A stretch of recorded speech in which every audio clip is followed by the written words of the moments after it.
Okay, wonderful. Good afternoon, everybody. Gonna give it a couple minutes. I see some people joining. I'm sure it'll be a minute or two before we have everyone roll in for their lunch break, I'm sure. We'll give it until 12:02, unless it's gonna turn 12:02 in just a second, before we get started. Give people a chance to come in. And now it's 12:02, so we'll give it till 12:03 as people are coming in right now, and we'll get started in just a minute.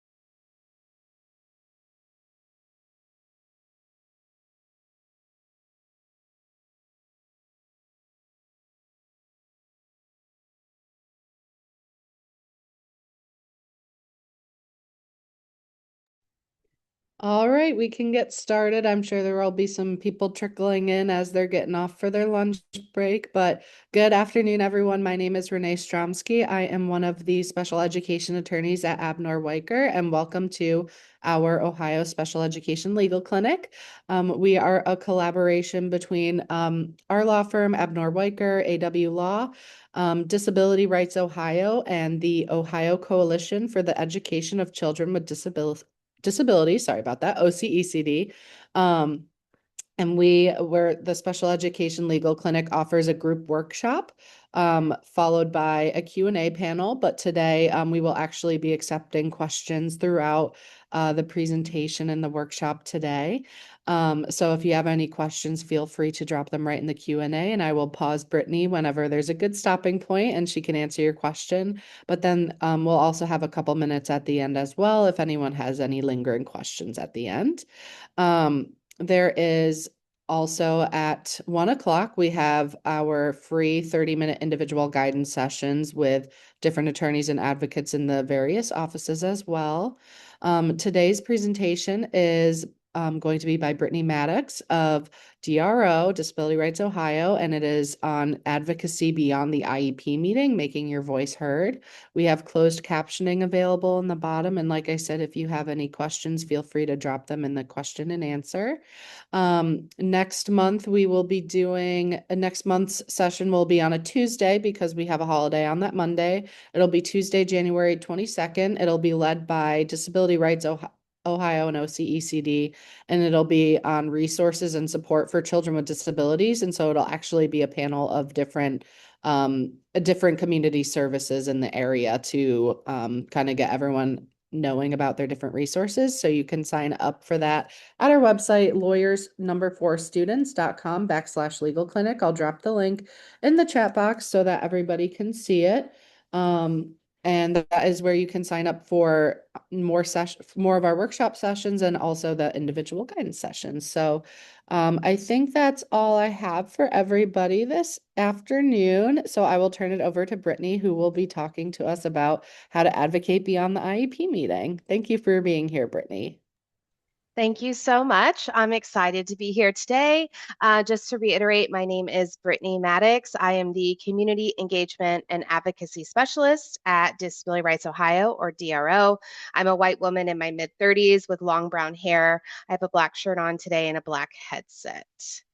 Can you allow me to share? Okay, cool. Let's make sure that this looks all right for y'all. Okay, so you should be seeing a slide that says goals for today. Looks perfect on my end. Okay, Thank you. awesome. Thank you. So today just kind of want to give some basics of advocacy, why advocacy is important, how you can get involved for yourself and others, kind of the process of advocacy, and how to take those skills and go beyond that by connecting with your legislator. So I give you some tips on how to connect with your legislator later on down in this presentation. So, okay. Now, so what is advocacy? People with disabilities, they often educate, right, defend their rights, as you all know, promote systemic change, and advocacy can look a lot of different ways. And I think a lot of times advocates, especially as well, they're advocating all the time, but they don't think of it as that way. But that can take many forms, like having a conversation, sharing resources, engaging in different groups, maybe writing some op-eds, writing maybe white papers, figuring out what the issues are, what solutions might be developed, and then present that knowledge to small groups, peer groups, larger groups like this, right? It can take on many different looks. So I am having, today technology is not on my side, so apologies, y'all. Oftentimes we get the question, especially like what is lobbying and what is advocacy and what's the difference? And this is partially because I work a lot with the different centers for independent living. And as you know, if you receive federal funding, there are certain restrictions and you can't lobby. And so they have a lot of questions with language. What does that mean? Am I going to get in trouble? What am I asking for? So on this slide, I put two different examples with advocacy, what example that looks like, and lobbying. So advocacy is when someone educates someone else on an issue. And that can look like many direct care workers qualify for Medicaid due to low income. It's important for Ohio to ensure these workers have continued medical coverage and Medicaid expansion that provides that opportunity. So in that little blurb, you know, we're not really asking for a direct action, right? You're educating them, saying that these workers often qualify for Medicaid, and it's important that Ohio continues to ensure. You're not really asking them to do anything specific.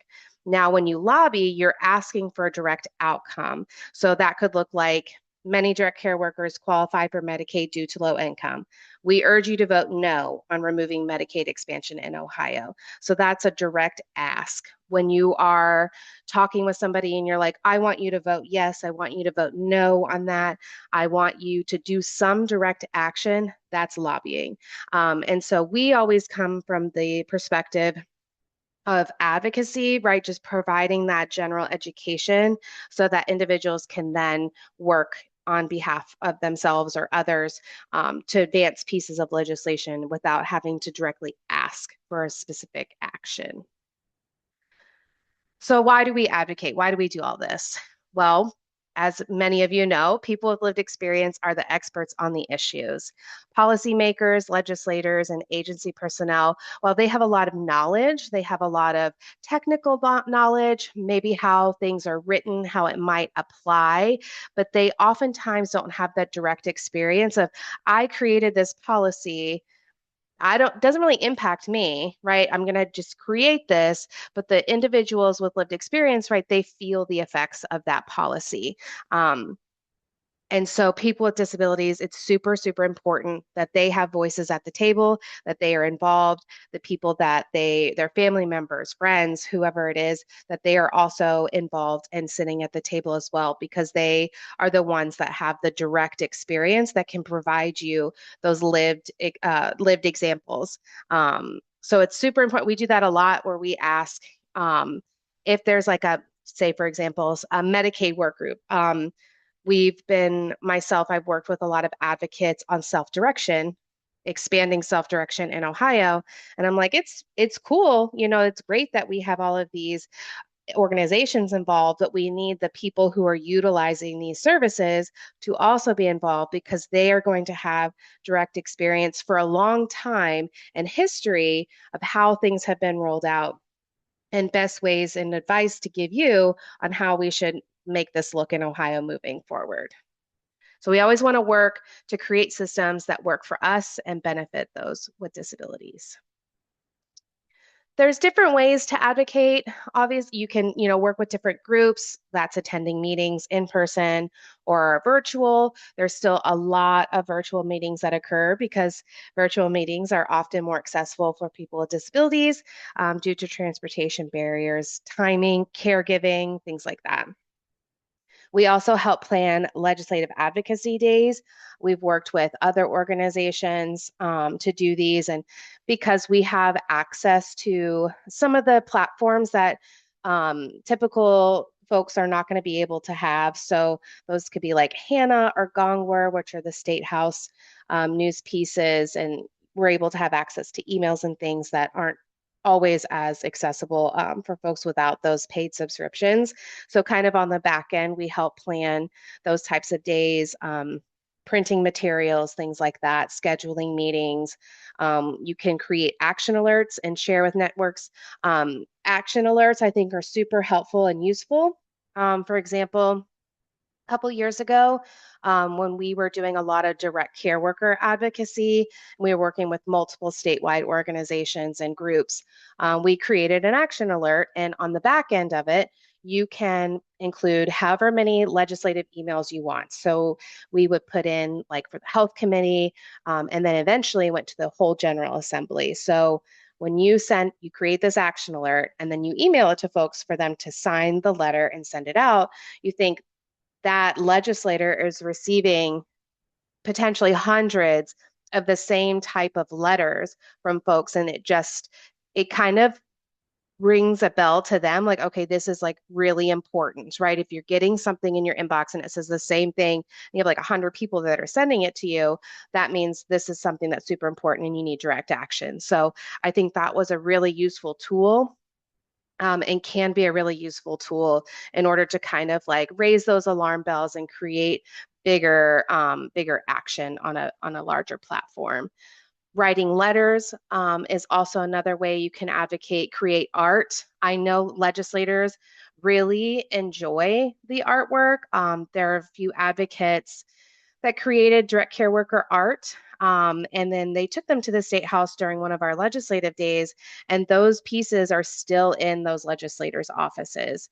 So legislators really kind of latch on to those personal touches and personal experiences and engagement with those advocates. So, kind of being creative with how you think about how to advocate, and doing maybe multiple pieces at the same time, right? Writing a letter, having an advocacy day, and maybe creating art. Those are all really good ways to combine together to have some advocacy. As well as call-in days. This is often pretty common on the federal level. um, Depending on the type of legislation, I know that there's some voter pieces right now, and there's a lot of groups that are having call-in days to Governor DeWine. So it just kind of depends on this where you're at in the advocacy timeline and how urgent the ask is.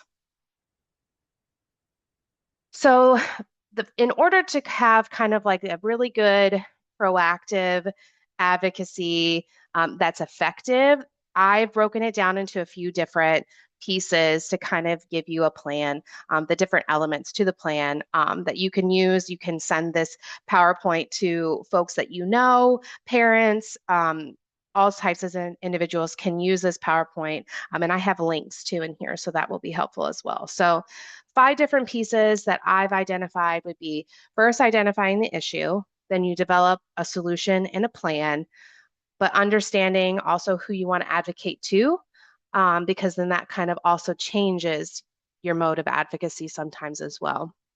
And then develop messaging and building relationships. So the first piece, identifying the issue. What's the issue or the problem? I often always tell people research that issue. What all might you need to look up so that you fully understand the problem? And I'm not saying that you have to know every in and out piece, right? Or the last 80 years of history, but kind of thinking about what statistics might be useful. How can I have like the really big picture to then be able to give it to someone else of what this issue is? And People, I'm sure y'all know, people love data and statistics. They love that support, especially legislators. They will latch on to a percentage very quickly. Um, but then also identify what solutions would help. What things can you think of or that you've heard from different groups that would help solve the issue? Then once you've done that, I always say, kind of come up with a good plan. And that would be outlining maybe two or three solutions to solve the issue. While we all want to completely change the system, we know that we have to work in smaller increments, and keeping it to like two or three is something that's a little bit more tangible, and can have better outcomes if you keep it relatively small. Providing support and more information as always for the solution, and thinking about how you want to go about working on the issue. Planning out the conversations and meetings you might need, which then kind of goes into who's your audience? What are you doing this for? Who should be at the table? Um, who do you want to advocate to? Is this a legislator? Is this the director of Medicaid, right? Or is this a school board? Who is it that you want to target your conversation to? And think about what they think of the issue or how they might feel about it. And I always say this because, and I'm sure y'all probably are aware as well, right? If you can understand the other side or what their arguments might be, the better prepared you are and kind of like anticipating those conversations and kind of getting ahead of it and talking about the solution without giving them the opportunity to kind of come back at you. Um, so that's what I mean by like just kind of trying to understand the totality of it, like a high level overview. Who are the people involved? What might they think about the issue? What have they publicly said about the issue? I always tell people to do research on the folks that are there, that are in office. They love social media, right? Just as anybody else. They've written press releases, they've posted on Facebook, there's Twitter or X now, sorry, excuse me. Um, but there's a lot of information that you can find out about someone by Googling their name or, having conversations with someone they're close to or their aide. So kind of trying to figure out like with those steps can help better prepare you for anything that you might come up when they're having the conversation with you, right? Because they've already said it publicly before. And so then developing messaging would be the next step. How you say something is so, so important. And that goes back to like those examples between advocacy and lobbying, right? How we use words. And the more direct and factual you can be, the better the outcome typically is. So it's always clear, it better and important to be clear and neutral in your word choice. I always say to be as plain language as possible. And plain language is just clear, direct, straight to the point words, nothing that, we don't need all these extra pieces to kind of make our words flowy and sound, like we're writing a thesis paper, right? Just super direct, simple. What's the issue? What's the solution? And how can you help solve the problem? And what's its impact on individuals? How does this issue or solution impact someone with a disability? I always say also to develop slogans or hashtags. I still think they're super helpful and beneficial, especially when you start, if you create an action alert or if you post on social media. I think those are all really good tools still for advocacy. I know we use a lot of Facebook posts, Instagram, things like that, X, and kind of having those slogans or hashtags really helps keep all that to the forefront in these spaces. Relationships are super, super, super, super important. And it can be hard and daunting and kind of like, okay, well, how do I even start, right? If I'm a parent and I need something, something's just not working for me. How am I supposed to build a relationship? But relationships have a lot of power when it comes to advocacy. Um, so that meaning like the principal, the school board, whoever it is that you're wanting to develop that relationship with, initially just meeting them for coffee, somewhere out in the public, they love that.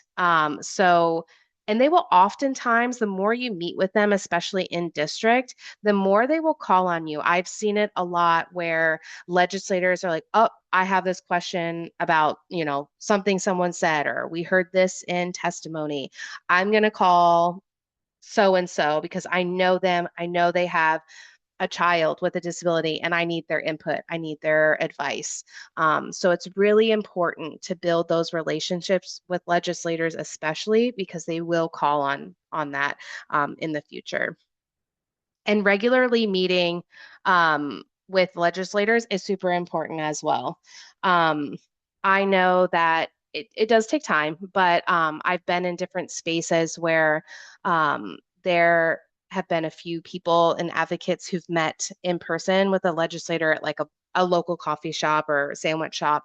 Um, and they've sat there for like over 2 hours having conversations. And they talked about so much. And it ended up that legislator really helped out specific groups with disabilities when it came time for the budget. So those do have, it may not be immediate, but they do have long lasting impacts, the relationships you build in that way, which I can understand it can be very scary. At first, when I had to sit and talk to a legislator, I was like, I think I might swallow my tongue because I'm so nervous, but they're just people, right? They're people just like us. Um, and they just want to, typically, they do want to help their constituents. They want to help people live the lives they want to live in the best way possible. But always have somebody join you. Especially like a friend or a coworker or somebody you trust, just because it can kind of help ease that tension and not feel so like rigid in the conversation. So I always tell people to have your friend come along and chit chat with a legislator in a coffee shop because that's the best way to do it. It's also really good PR for them. So, FYI. Different advocacy examples that we've advocated on, like I said before, was the direct care worker wages, which we're still doing a lot of advocacy on. Because that oftentimes, right, people may think like, oh, it solves the problem. If we do this one thing and we get it done, it's all fixed. And we know that things take time, policies take time, and even still, if it does have a significant benefit, there's likely going to be issues down the road. So staying in those constant conversations and collecting that information of how this piece of legislation or policy is impacting folks can really help give like really good data when you're doing advocacy in the future for it. Like self-direction, I've talked about phasing out sub-minimum wage for people with disabilities, voting access, and accessible affordable housing. I mean, we could advocate on every single piece of every part of our life, right? But if you have larger issues and examples like these with advocacy examples to advocate on, you're going to have a larger audience and a larger base and group of advocates that will help push the change forward. So with that, is there any pieces or questions on the advocacy piece, or if you wanted to go into a deeper dive on any of those pieces or questions before I kind of switch over, just let me know. I'm happy to stop. Or if you need to ask your question verbally, um, also, that's fine. And if not, we can just keep going. Okay.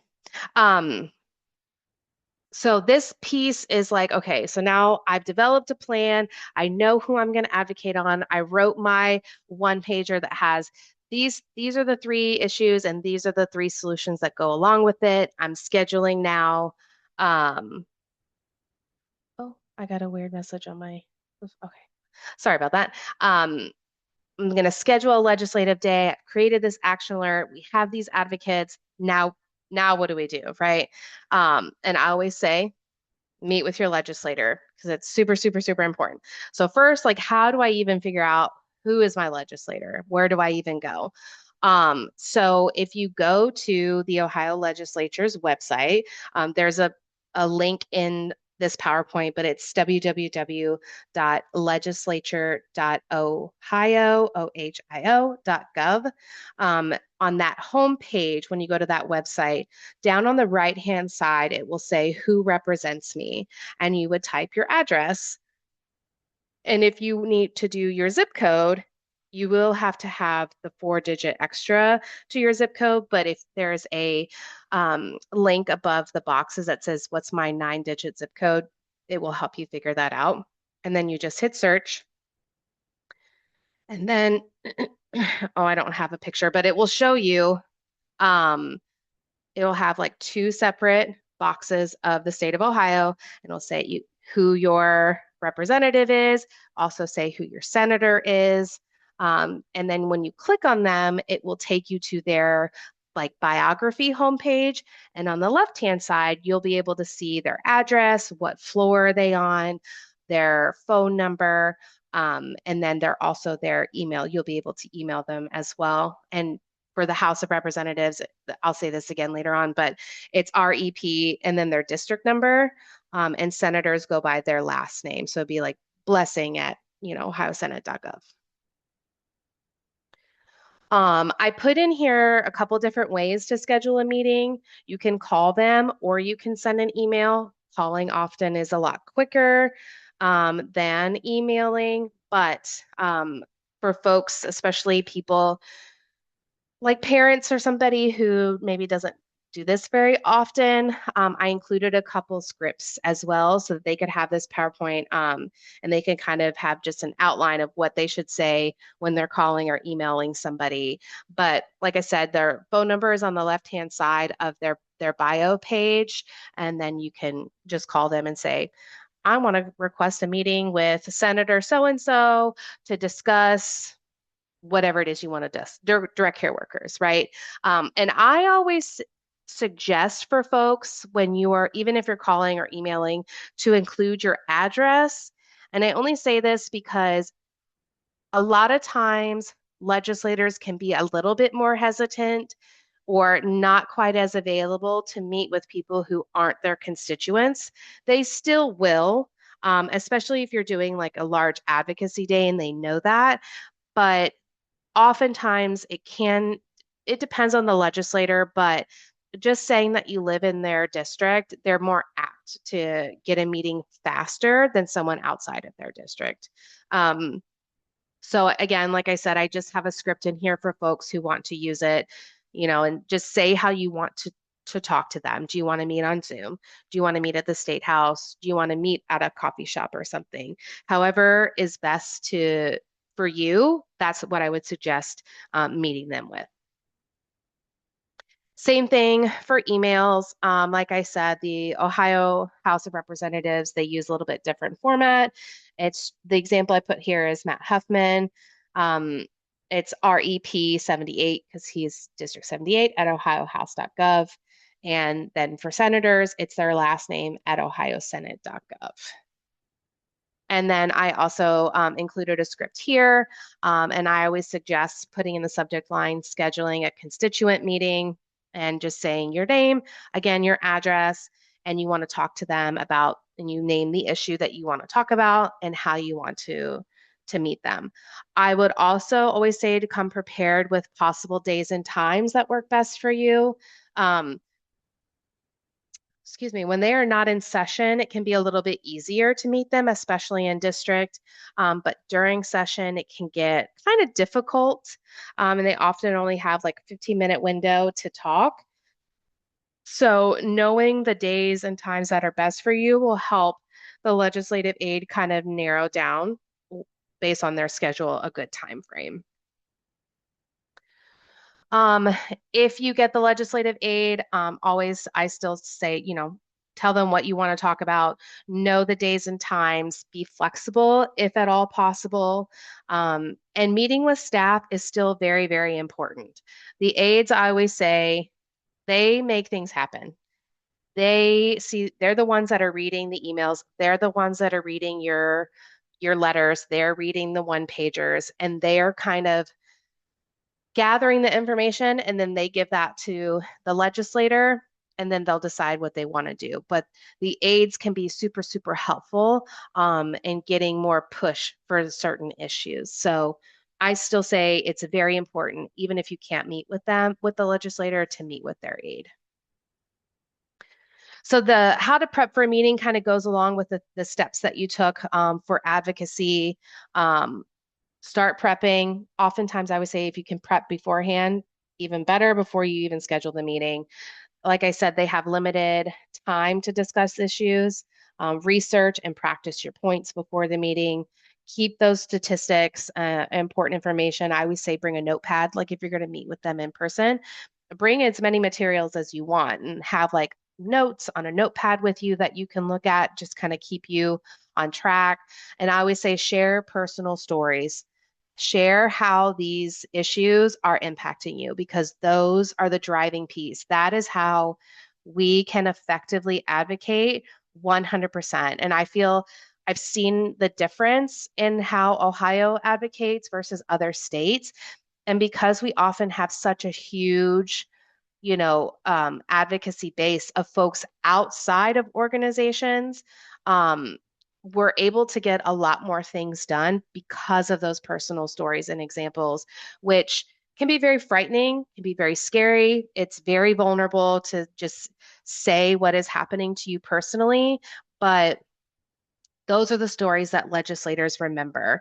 I'll give you an example. I was working with an advocate on it was called Lauren's Law, I think was the legislation, and it was talking about um, cameras in nursing homes and in intermediate care facilities and other spaces. And there were some pieces that just didn't sit right with this advocate. And she's like, we just can't, this is too vague. This isn't okay. We can't do this. We can't advocate for this. So she provided testimony in person. She had a relationship. He, it wasn't a super close relationship with this legislator, but he knew her. They have been in multiple spaces together and have had chats. Um, but she was very straightforward with why she didn't agree with this, what strengths, what things could have been different to strengthen it, what they need to do.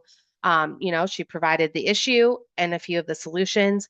And he even said to her, he said, thank you so much for your testimony. Can you please stay after the meeting? I would like to chat with you. She's like, sure. So after the hearing, she waits and he was like, thank you so much for saying this because I would have just blindly voted yes or, just passed this through. But your testimony really stopped me and made me think. So it's things like that where I say it's so, so important that people tell their story and how this might impact them to a legislator because a lot can happen just from that 3-minute testimony, right? And at the same time, there are many instances also where you've had large amounts of people who come and testify, right, about the school funding, for example, during the budget, and legislators were kind of like, well, thanks, no thanks. We're going to still do what we want, right? And that you can feel like so frustrated and so defeated after, especially if you're giving your personal story, for them to be like, well, we don't, whatever, we're going to do what we want. But even though there will always be those setbacks, right? It's an ebb and flow for sure with advocacy. Sometimes you feel like you take 5 steps forward and 50 steps back. Um, but just keep pushing, keep pushing, keep pushing, because the more that it's out in the public space, the more that people can come together and work together to continue trying to change the system. So if there's anything that you want them to read before the meeting and be prepared on, make sure you email that to them a day or two ahead of time, just so they can kind of get a heads up, read it, and come prepared with any questions that they may have. Because a lot of times they might, if you do it after the fact or like during the meeting, they'll say, oh, well, I need to get back to you because they likely probably haven't heard about the issue prior or don't have a lot of knowledge on it. And again, just keeping it simple and focused on one or two issues, especially in the meeting, because that time is so limited. I have been a part of conversations that have been 10 minutes. I've been a part of conversations that have been an hour. It can vary, like I said, depending on their schedule, timing. Are they in session or not? Virtual meetings often are even shorter than in-person meetings, but oftentimes the aides will be on the call, like say it's a virtual call, they'll be on there, but they'll keep their camera off. And a lot of times for people, especially people with disabilities, this can be a little unnerving. Kind of like why is there this person in our Zoom room who has their camera off? I've been in a couple of them where advocates have called that out and they've been like, who are you? What's going on? And I just always try to reiterate beforehand, like someone else may be on, it's probably their aide, and they're likely not going to have any input or have the camera on. They're just there to take notes or help the legislator out if anything's going on. They can also ask a lot of technical questions and want detailed information. And sometimes people have like think it's rude or wrong if they're like, oh, I'm not sure, I'll get back to you. But I always tell parents, advocates, folks, like it's okay to not know. It's okay to say, I don't have the answer for you right now, but I would be happy to get you one. Let me do some research or talking and I'll get back to you. And then just follow up with them. And that's totally fine. Always say thank them for the meeting, let them know again the issue you want to talk about, how maybe a personal story will relate. Um, I have been in conversations where it's been a little tense, I shall say. Oftentimes, sometimes legislators can cut you off or interrupt you, which can kind of throw you off, especially if you're in a groove, right? And you know what you're saying and you want to get it out, and then they interrupt you, or maybe they don't seem interested. It can really throw you off. And I had a conversation once where I was, giving all of my really good facts. Okay, here's my really good facts and my data. We have a personal story. And that senator just looked at me and you could just feel he was like, I don't even want you to be in this room. And I was like, this is so uncomfortable. What am I supposed to do? Right. So it kind of at first made me panic inside because I'm like looking at this legislator's face and he is so disinterested. He wants nothing to do with me. It's okay. And I just have to just kind of like push those panic feelings down as much as possible and just kind of get through what I needed him to hear, what I needed to say, have this advocate tell her story, and we needed to get out of there. So we kind of had like a little debrief in the hallway, but I told her this happens sometimes, right? Especially on issues maybe they're not passionate about. So you just try to keep moving as best as possible through that conversation. Always send a thank you email or thank you card. Legislators especially love thank you cards. Like I said, they've had artwork that has been hung up in their office constantly. So this is a template that you can hand out to people just to kind of keep them on track of a thank you card if they want to write something by just thanking them for the meeting. Always restate the issue and the solutions you discussed. Because that helps just keep pushing that same language, right? They heard it before, they heard it during the meeting, and now they're going to hear it after the meeting. So it kind of keeps that going. On this slide, I wrote up different ways you can advocate or provide information. So writing testimony. There's a good example at one of the Centers for Independent Living in Toledo. There's on their webpage, you can see what testimony looks like. You can also sign up for legislative updates. You can follow different legislators and sign up for their newsletters. Those are also really helpful because then you kind of get some information that you could then easily send out to other folks. And I always say submit public comment if you can. If there is some sort of policy that's, up for comment, whether it be education, Medicaid, right, healthcare, anything, transportation, that is another big way that our voices can be heard and that we can do advocacy through that. So if you go to the Ohio Register's website, which I have on this slide, you can sign up for different departments, whether that, right, like I said, education, Medicaid, aging, and you will get emails when it's time, when they have pieces out for public comment. And you can read the rules, you can see how to submit testimony, the dates you need to do it by, attending in person, if you want to in attend in person, sorry, or Teams. Oftentimes there's like hybrid public comment periods where meetings where you can either go in person if you live near Columbus or you can join via a Teams meeting. I also have a blog that I write just about every week, kind of depending on the information or what DRO as an organization is putting out. And I write up just different ways you can advocate. So that's attending different types of town halls, attending different events or webinars, also public comments. So I kind of put all those pieces together and different information that I get in kind of just an easier to digest email as opposed to getting like 600 different newsletters. You can also go to the Ohio Legislature website and you can see different bills that are being drafted and when scheduled hearings might be.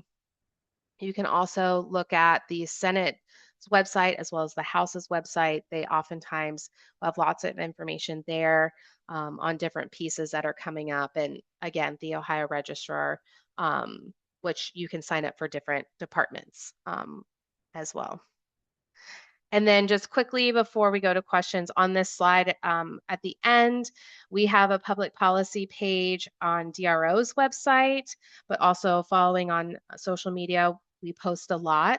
Advocates post a lot on social media as well. And then I included my email and then my boss's email, Jordan Ballinger. And then if you all want more information on different groups as well. I'm connected to quite a few different advocacy groups, depending on the type of issue it is that you want to advocate on, or statewide advocacy groups. I'm a vice chair of one of them, so I always will give out a shout out to the Ohio Olmsted Task Force because they're cool. But no, it's a statewide grassroots group.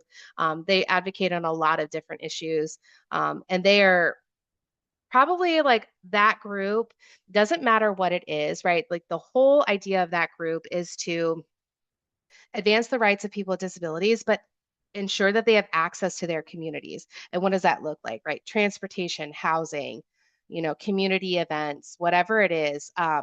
And education is a piece that they also have been involved in, kind of like in and out, like not a lot, but they're a group that is quickly like, oh, I'm sure we have a family member, a parent, there's somebody in our group that knows about this or, has an interest on doing some advocacy on it. So that's another group to always be able to reach out to. So I have, blabbed enough, so I will pause. If there's any questions, comments, there anything that you wanted to know that I didn't touch on that you want to ask, like I'm very happy to have any type of question or conversation. Thank you so much, Brittany. And yes, everyone, you should be able to put your questions in the Q&A down at the bottom. Um, Brittany, I have a question, or yeah, I think it's a question.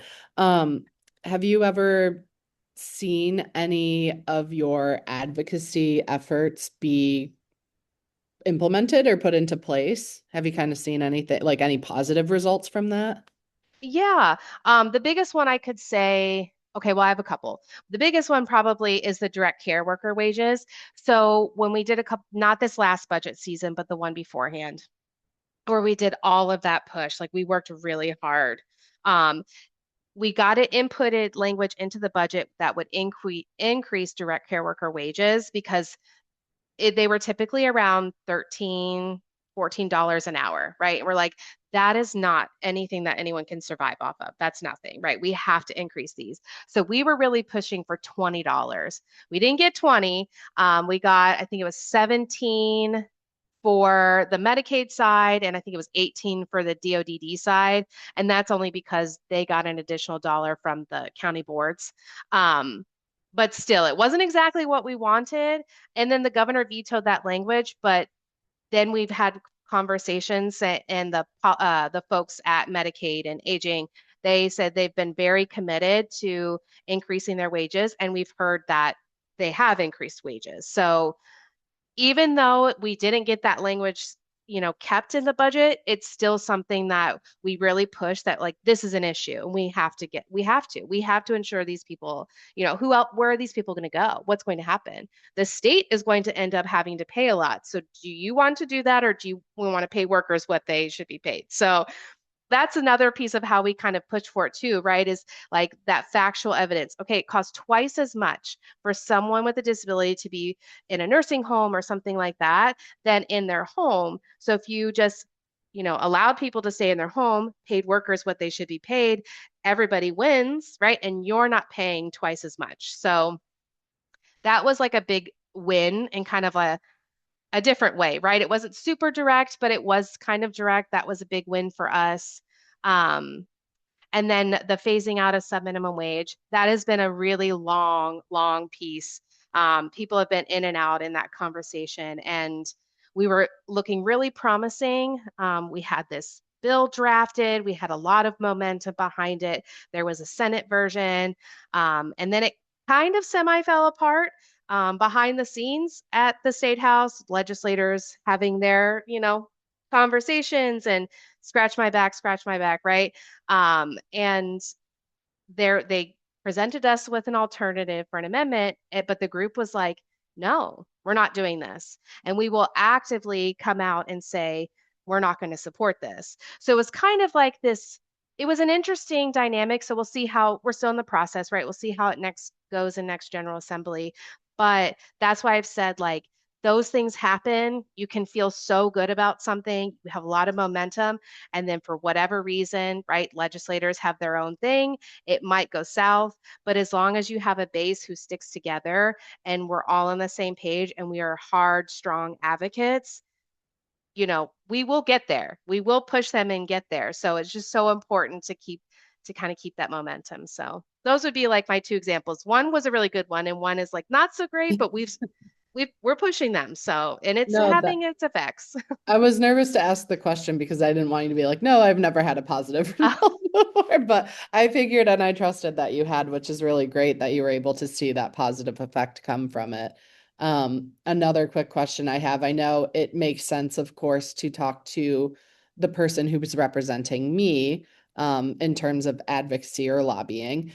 But is there ever any, or have you ever talked to someone who maybe wasn't necessarily your direct representative, but you knew might have a special interest in what you're talking about, just so that you could get someone that might be able to then talk to your representative or something like that? Yeah, for sure. So there have been a couple instances. One was Representative Brewer. We knew he's not my direct representative. He might be one of the individuals that I was working with, but as a group collectively, like we didn't really know him, but we just knew he had an interest in self-direction. He had an interest in healthcare and like in-service community needs. And so we're like, I think he would be pretty good to chat with, right? And we did. We met with him. We said, "This is what we want. This is what we're looking at. How can you help us?" And he really pushed and helped do a lot of different things. Also getting us connected with um, the director of Medicaid at the time, Director Corcoran, but having those pieces of conversation in the background, him meeting with her policy team and then meeting with us. So knowing, that's why I say also too, like researching, they post all the stuff that they're interested in. And oftentimes the committees they're involved with also are pretty much things that they are interested as well. And I think he was on the Health and Human Services Committee also. So knowing those pieces are super important because then you could be like, or talking to someone, right? Um, there have been people who's like, oh, Jean Schmidt, Representative Schmidt is not my representative, but I know based on things that she's said in committee hearings and et cetera, like she's really interested in this piece of disability healthcare or something like that, right? And meeting with them outside of it has also been super helpful. So also knowing who the chair of the committees are is, and you'll be able to find all that information on the state websites, on the House of Representatives and the Senate. You can look at the committees, see who's the chair, the vice chair, the ranking member, see who's there. Um, because meeting with the chair or the vice chair is also super important with those committees as well.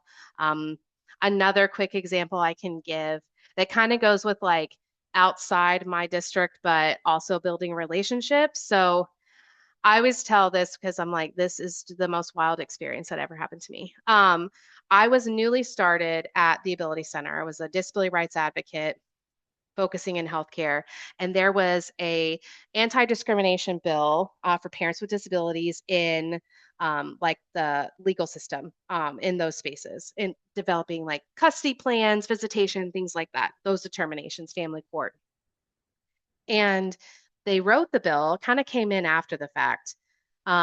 And I said, this isn't written well. This isn't agreed, like, this isn't cool because it had like one little piece, and it's such a small blurb, right? If you look at a piece of legislation, it could be just like 4 words, but it was very discriminatory. And I was like, we can't have, like, it defeats the purpose to have this anti-discrimination bill that has discriminatory language in it. We can't do this. So my boss was like, I need you to email these senators. I'm like, okay. Well, one of them they had a good relationship with built up at from the Ability Center and this senator. I don't know who these people are, really. This is my first time. So and because there was a committee hearing on the bill. And so I'm sending like really urgent emails like, we need to be able to have a conversation about this. These are our concerns. This isn't okay. And I'm just like, I guess I just wait. Well, then I get a phone call like very quickly um, from one of the legislative aides. And she said, Hey, is this Brittany? I was like, Yes, it is. She said, I'm walking with the senator right now. What do you want me to tell her? I'm like, I don't know. Like this is a lot of pressure. I was an intern. Like I don't know what I'm supposed to say, so I just stick to what I was told, right? We want to have a meeting, we want to have a conversation. We are concerned with this language. I'm just sticking to it. And she's like, "Okay, I'll tell her. We'll see what we can do. I'll give you a call back later." I was like, "Okay, this is the most anxiety-ridden day I've ever had in my life." So I'm kind of waiting. I'm teamsing my boss, like, oh my gosh, I got this phone call. And then she calls me later. She said, oh yeah, we got it pulled from the floor. We're not gonna, we're gonna wait. They're not gonna hear it because it was up for a possible vote out of committee. She said, we'll schedule a meeting with a bunch of advocates and in the future, and we'll have a chat about this. So that relationship, while it wasn't the relationship that I built, I kind of came in after, right? But that because there was such a strong, trusting relationship between this senator and the place that I worked, they leaned on that, like, well, I trust them. And then she said she grabbed another senator, was like, come here, we're going to go talk to him, and went to the chair. See, like, two women are like, we don't like this, pull this, we're not doing this right now. He's like, okay. So they got it pulled from the floor. So that's another example of how like knowing the issue, knowing what you're talking about, and having that relationship can really really make a difference. It can really have good effect. Absolutely. And I think that kind of makes me remember just some things I learned in law school about networking. Like it's really important. That's why networking is good, to know that many people. And especially things like in your presentation, you said following up with a thank you card, that also makes people remember you better, because it's like, oh, Yes. this person took the time to follow up or reach me out to me again, instead of just one conversation and then you're done. So that's Yep. really awesome that you were able to do that, because yeah, definitely would not want a non-discrimination bill to have any discriminatory provisions by Right. any means. So that was great that you were able to do that. And I haven't seen any questions coming in. So you just Okay. had an awesome presentation, which was I hope amazing. so. And if it's okay with you, I'd like to have our office manager send out the PowerPoint Yep, copy that you absolutely. had sent me, so that everyone can have those links that you sent in, and contact information as well. But thank you again so much for Yeah. being here today and for taking the time out of your Monday afternoon right before the holidays. To everyone that is still here, I hope everyone has a great holiday season, and we will see you in the new year for our next session on Tuesday, January 20th.